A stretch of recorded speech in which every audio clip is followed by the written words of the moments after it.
স্বাগতম আরেকটি নতুন ভিডিওতে। আজকের ভিডিওতে আমরা উম, পদার্থবিজ্ঞান দ্বিতীয় পত্র তাপগতিবিদ্যা চ্যাপ্টারের সিলেট বোর্ড 2024 সালে আসা একটি সৃজনশীল প্রশ্ন ব্যাখ্যা সহ সমাধান করব। তো বরাবরের মতোই প্রশ্ন ব্যাখ্যাতে যাওয়ার আগে খুবই একটা গুরুত্বপূর্ণ বিষয়, যারা এখন আমাদের অবিস ফিজিক্স ওয়ার্ল্ড ইউটিউব চ্যানেলটি সাবস্ক্রাইব করে তারা অবশ্যই আমাদের অবিস ফিজিক্স ওয়ার্ল্ড ইউটিউব চ্যানেলটি সাবস্ক্রাইব করে রাখবে এবং অবশ্যই বেল আইকনটি প্রেস করে রাখবে, যাতে করে তোমার কাছে যে কোনো আপডেট সবার আগে চলে যায়।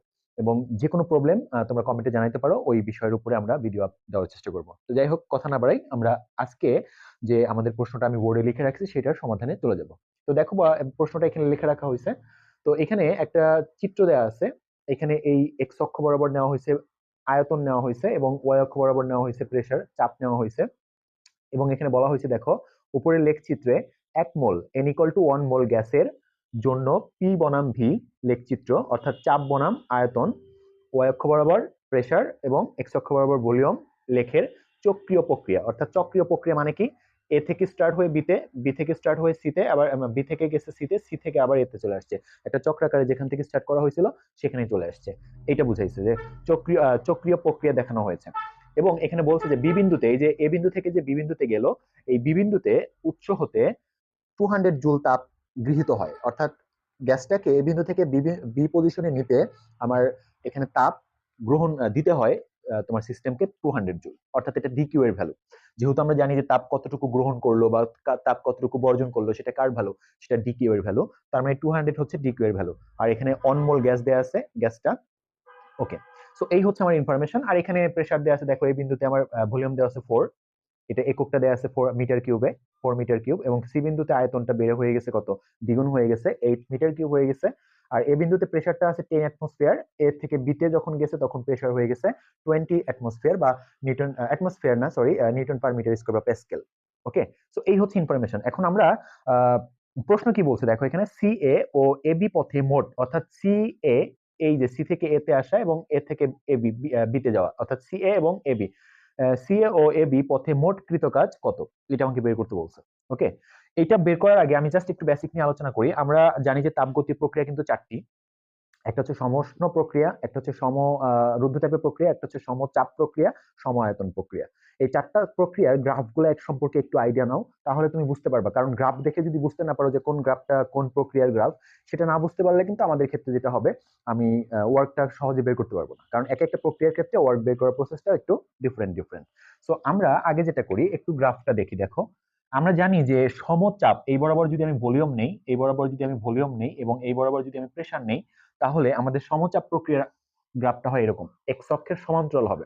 ঠিক আছে, এখান থেকে স্টার্ট হইতে হবে তা না, এখান থেকে স্টার্ট হইতে পারে, বাট সেটা অফকোর্স যে অক্ষ বরাবর আয়তন নেওয়া হয়েছে সেই অক্ষের সমান্তরাল হবে, এটা শিওর। তার মানে এক্স অক্ষের, আমি এখানে দেখো এক্স অক্ষ বরাবর কিন্তু কি নিছি, আয়তন নিছি। তো আয়তন অক্ষের সমান্তরাল কিন্তু এসি গ্রাফটা, কিন্তু এখানে গ্রাফ আছে তিনটা, একটা সিএ, একটা এবি আর একটা বিসি। তো এর মধ্যে এসসিএ গ্রাফ, যেটা সিএ বা এসসি, এই এসসিএ গ্রাফ অংশটা কিন্তু এক্স অক্ষের সমান্তরাল আছে। তার মানে এক্স অক্ষ বরাবর আয়তন নেওয়া হয়েছে, ওই অক্ষের সমান্তরাল আছে। দ্যাটস ওয়াই আমরা বলতে পারি যে সিএ গ্রাফটা একটা তোমার হচ্ছে যে সমচাপ প্রক্রিয়ার গ্রাফ। ওকে। আচ্ছা, আর সম আয়তন প্রক্রিয়ার গ্রাফটা কিন্তু এরকম হয়, আমরা জানি ওয়াই অক্ষের সমান্তরাল হয়। অর্থাৎ প্রেসার যে অক্ষ বরাবর নেওয়া হয়েছে, প্রেসার সেই অক্ষের সমান্তরাল হবে, তখন হবে সম আয়তন প্রক্রিয়া। তার মানে এটা কিন্তু এই যে এ থেকে বিতে যে গেছি, এই অংশের যে গ্রাফটা, সেটা কিন্তু সমচাপ প্রক্রিয়ার গ্রাফ, সরি সম আয়তন প্রক্রিয়ার গ্রাফ। তাহলে আমার সিএ যেটা, সেটা সমচাপ প্রক্রিয়ার গ্রাফ, এবং এ থেকে বিতে যেটা গেলাম সেটা হচ্ছে সম আয়তন প্রক্রিয়ার গ্রাফ।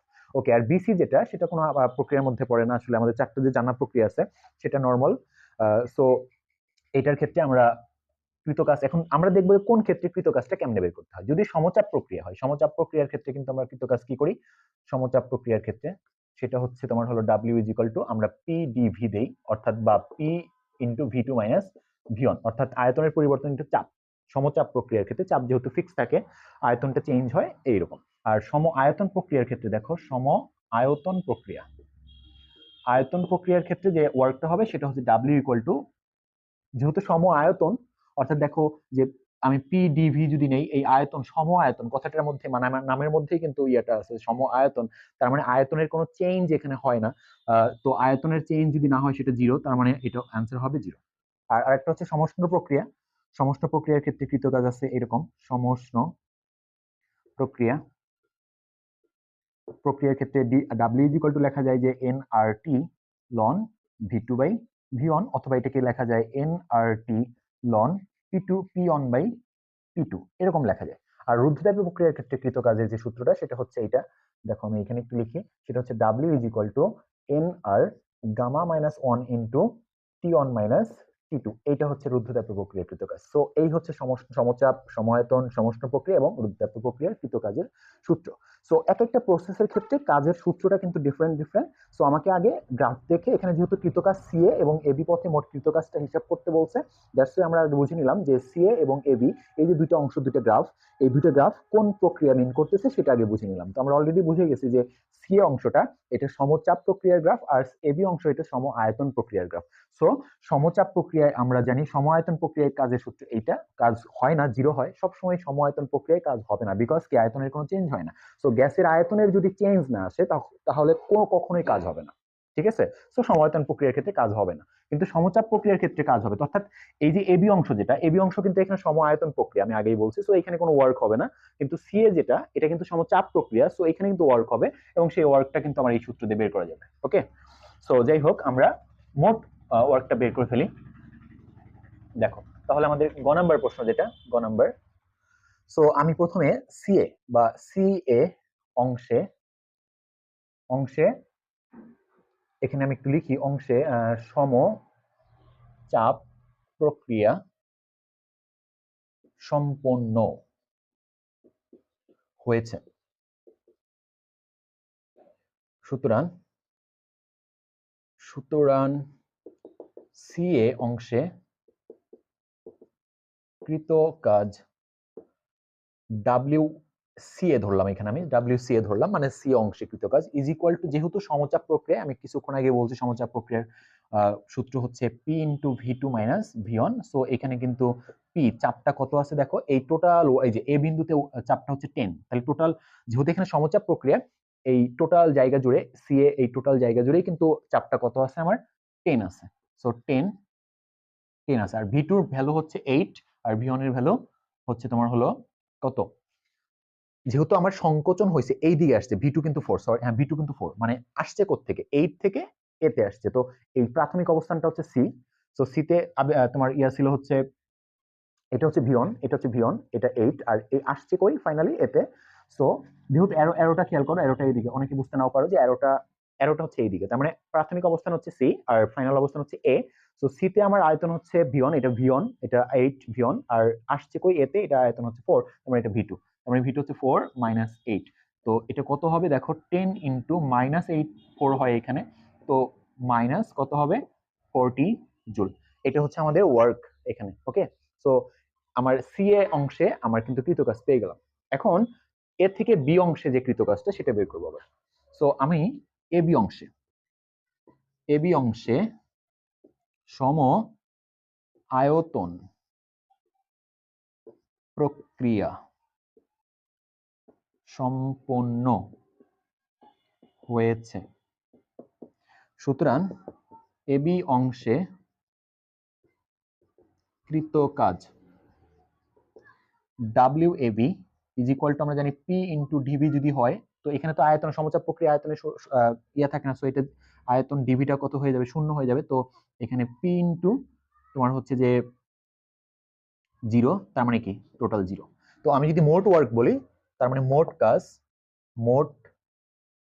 কাজ W is equal to W CA plus W AB, এটা হচ্ছে -40 প্লাস 0, দ্যাট উইল বি -40 এত জুল। এটা হচ্ছে আমার অ্যান্সার। তো আশা করি এখানকার গ নাম্বার প্রশ্নটা তোমরা খুব ভালোভাবে বুঝতে পারছো। যদি কোনো প্রবলেম থাকে তাহলে তো কমেন্ট সেকশন আছেই, ওইখানে কমেন্ট করে দিও। তো আমরা চলে যাব এরপরে আমাদের যে ঘ নাম্বার প্রশ্ন সেখানে চলে যাবো। আমি এটা একটু ক্লিন করে দেই। সো আমাদের ঘ নাম্বার প্রশ্নে কি বলছে দেখো একটু খেয়াল করে, যে এখানে বলা হলো যে বিসি পথে, অর্থাৎ বিসি, এই যে বি থেকে সিতে আসবো, বিসি পথে অভ্যন্তরীণ শক্তির পরিবর্তন নির্ণয় সম্ভব হবে কি, গাণিতিকভাবে বিশ্লেষণ করো। আচ্ছা, অভ্যন্তরীণ শক্তি বের করার সূত্রটা আগে তুমি খেয়াল করো, যে সূত্র কোত্থেকে বের করা যাবে। অভ্যন্তরীণ শক্তি বের করার আমাদের একটা সূত্র আছে, হচ্ছে এই অভ্যন্তরীণ শক্তিকে আমরা ডিইউ বলি। ডিইউ ইকুয়াল টু হচ্ছে তোমার এভাবে লেখা যাবে, সিবি ডিটি, এভাবে লেখা যায়, ঠিক আছে, অভ্যন্তরীণ শক্তি এটা লেখা যায়। আবার একটা আছে Q equal to d U plus d W এখান থেকে বের করা যায়। সো এখান থেকে বের করবা, এখানে সিবি মানে হচ্ছে এই যে সিভি অর্থাৎ স্থির আয়তনে মোলার আপেক্ষিক গ্যাসের মোলার আপেক্ষিক তাপ। তো এটা কিন্তু নেই, তাপমাত্রা চেঞ্জ এগুলা নেই। সো এই সূত্রটা এখানে আসলে ফিট করবেন না, সো এটা বাদ। হ্যাঁ, আচ্ছা। সো এই জন্য আমরা এইখান থেকেই কিন্তু ডিইউটা বের করার চেষ্টা করব। তো কৃতকাজ এখানে দেখো ডি কিউ আছে প্রশ্নে, আগের থেকে আমি বলছিলাম যে বিবিন্দুতে যখন বিবিন্দুতে গেলাম, বিবিন্দু থেকে এ বিন্দু থেকে বিবিন্দুতে যেতে আমাদের উৎস থেকে গৃহীত হয়েছে কত তাপ, 200 জুল তাপ গৃহীত হয়েছে। যেহেতু গৃহীত হয়েছে তার মানে এটা পজিটিভ, ডিকিউ এর ভ্যালুটা হচ্ছে পজিটিভ 200। ওকে, আর ডিডাব্লিউটা যদি আমি বের করতে পারি তাহলে কিন্তু এখান থেকে ডিইউ বের করা সম্ভব। হ্যাঁ, তার মানে আমাদের সম্ভব। এখন ডিডাব্লিউটা বের করা লাগবে, তার মানে বি থেকে সিতে আসতে ডিডাব্লিউটা বের করা লাগবে। তো এখানে আমি আগেই বলছি এটা কোনো প্রক্রিয়ার মধ্যে মানে ওই আমাদের যে পরিচিত 4টা প্রক্রিয়া ওই প্রক্রিয়ার মধ্যে পড়তেছে না। সো ওই সূত্রগুলো দিয়ে আসলে আমি কোনোটা দিয়েই এখানে ওই যে কিছুক্ষণ আগে যেটা দেখাইলাম 4টা প্রক্রিয়ার জন্য 4টা সূত্র দেখাইছি, ওই 4টা প্রক্রিয়ার কোনোটা দিয়ে এখানে আসলে ওয়ার্কটা বের করা সম্ভব না। তো এখানে ওয়ার্কটা বের করতে গেলে আমি যেটা করব গ্রাফ ইউজ করব। গ্রাফ মনে রাখবা, যখন এই যে বিবিন্দু থেকে এটা যেহেতু আমার কোনো পরিচিত প্রক্রিয়ার মধ্যে পড়তেছে না, দ্যাটস আমরা বিবিন্দু থেকে একটা সোজা একটা রেখা টানলাম আয়তন অক্ষের উপরে এবং সি বিন্দু থেকে একটা রেখা টানলাম আয়তন অক্ষের উপরে, ফলে এখানে কিন্তু একটা ট্রাফিজিয়াম হয়ে গেছে। আমরা এই ট্রাফিজিয়ামটার ক্ষেত্রফলটা হবে কৃতকাজের সমান। যদি কখনো সূত্রের দিয়ে তুমি ওয়ার্ক বের করতে না পারো, তাহলে ওই গ্রাফটা আয়তন যে অক্ষ বরাবর আছে সেই অক্ষের সাথে যে ক্ষেত্র সৃষ্টি করে এই ক্ষেত্রের ক্ষেত্রফলটা হবে কৃতকাজের সমান। একটু ভালো করে মনে রাখো। হ্যাঁ, যেমন এখানে বিসি অংশে আমাদের পরিচিত কোনো প্রক্রিয়ার মধ্যে পড়তেছে না, দ্যাটস আমি বি থেকে একটা লম্ব আঁকলাম কার উপরে, বি থেকে কিন্তু এটার উপর লম্ব আঁকি নেই, চাপ অক্ষের মানে ওয়াই অক্ষের উপর আঁকি নেই, কারণ ওয়াই অক্ষ বরাবর আমি প্রেশার নিয়েছি, আয়তন নেইনি। যে অক্ষ বরাবর আয়তন নেওয়া হয়েছে ওই অক্ষের উপর একটা লম্ব টানবা, আবার সি অক্ষের উপর একটা লম্ব টানবা। লম্ব টানার পরে এখানে একটা ক্ষেত্র সৃষ্টি হবে, ওই ক্ষেত্রটা সেটা ত্রিভুজ হতে পারে, সেটা ট্রাপিজিয়াম হতে পারে, সেটা আয়তক্ষেত্র হতে পারে, যাই হোক না কেন তার ক্ষেত্রফলটা বের করে দিলেই আমি ওই অংশের কৃতকাজটা পেয়ে যাব। সো এখানে দেখো আমাদের এই বিসি অংশে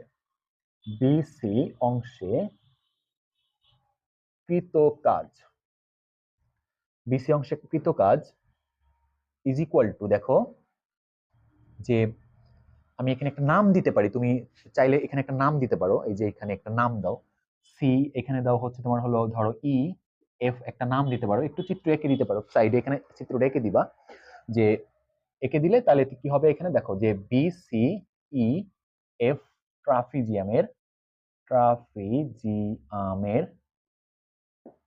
ক্ষেত্রফল, ক্ষেত্রফল একই জিনিস কিন্তু। তো এই ক্ষেত্রফলটা হাফ ইন্টু, দেখো ক্ষেত্রফলটা কি হয় আমরা জানি, ট্রাফিজিয়ামের ক্ষেত্রফলটা কত, হাফ ইন্টু সমান্তরাল বাহু, এখানে সমান্তরাল বাহু হচ্ছে এইটা আর এইটা, দেখো এই বাহুটার দৈর্ঘ্য কত, চাপ নিছি এটা হচ্ছে 20, এই যে 20, তার মানে 20 প্লাস এই বাহুটার সমান্তরাল বাহুটার দৈর্ঘ্য কত, এই যে দেখো মানে হাইট কত, হাইটটা হচ্ছে এখানে কত কত মান বোঝাচ্ছে, 10 বোঝাচ্ছে, তার মানে 10। সো আর হচ্ছে এই সমান্তরাল বাহুটার দূরত্বটা কত, এই 8 মাইনাস 4, তার মানে কত হলো, হাফ ইন্টু 30 আর ইন্টু 4, তার মানে এখানে কত হয়, 2 হয়, তার মানে 60 হচ্ছে, এখানে 60 জুল কাজ হচ্ছে। ঠিক আছে, সো এই হচ্ছে 60 জুল, আমি কিন্তু কাজ পেয়ে গেলাম। আর ডিইউ এর মান কিন্তু আমার ডিকিউ এর মান 200 আছে। সো আমরা সুতরাং এখান থেকে যে সুতরাং DQ is equal to d U plus d W, এখান থেকে আমি DQ is equal two DQ minus DW, তো তারপরে 200 মাইনাস তোমার হচ্ছে 60, দ্যাট উইল বি 140 জুল, এত জুল তাপ। তার মানে আমাদের কিন্তু সম্ভব, বের করা কিন্তু পসিবল হয়েছে, বের করা যাবে। হ্যাঁ, তার মানে আমাদের এই যেটা বলছি যে ডিসি পথে অভ্যন্তরীণ শক্তির পরিবর্তন নির্ণয় সম্ভব হবে কি, গাণিতিকভাবে বিশ্লেষণ করো। আমরা কিন্তু গাণিতিকভাবে দেখাইলাম যে হ্যাঁ এখানে আসলে বের করা পসিবল। ঠিক আছে, তো লাস্টে লিখে দেবা যে হ্যাঁ বিসি পথে অভ্যন্তরীণ শক্তির পরিবর্তন বের করা সম্ভব। তো যাই হোক, আশা করি বুঝতে পারছো। এটা প্রশ্ন কিন্তু একদম ছোট, কিন্তু একটু ভাবার বিষয়। ঘ নম্বরের প্রশ্নগুলো এরকমই হয়, হয়তো আহামরি অনেক সময় ক্যালকুলেশন দেয় না, বাট একটু থিঙ্ক করার বিষয় দেয়। সো আশা করি মনে হয় তোমরা বুঝতে পারছো সবাই। যদি কোনো প্রবলেম হয় তাহলে অবশ্যই কমেন্টস বক্সে কমেন্ট করে দিও, তাহলে আমি অবশ্যই সলভ দেওয়ার চেষ্টা করব। আর দেখা হচ্ছে পরবর্তী ভিডিওতে, সেই পর্যন্ত সবাই ভালো থাকো। আর অবশ্যই কিন্তু সাবস্ক্রাইব করতে হবে, বেল আইকনটা প্রেস করে দিতে হবে, লাইক করতে হবে, কমেন্টস করতে হবে, শেয়ার করতে হবে। সবাই ভালো থাকো, আল্লাহ হাফেজ।